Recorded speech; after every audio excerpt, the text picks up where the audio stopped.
ng Saturn Gaming and Amusement Corporation ay binawi at tinanggal sa ilalim ng PCSO Board Resolution number 55, Series of 2023 na inilabas ng March 8, 2023. Ang mga gawain na patungkol o konektado sa pagpapatakbo ng PCSO STL ng Saturn Gaming and Amusement Corporation sa mga naturang lugar ay hindi pinapayagan ng PCSO.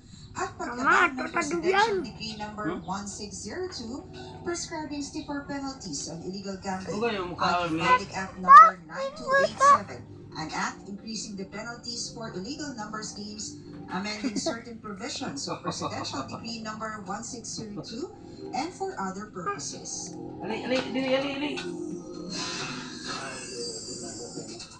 Reminder pa rin po sa mga game players na huwag pong maniniwala na konektado sa PCSO yung Lotto Pick 3 at yung Smartpress hearing Facebook pages.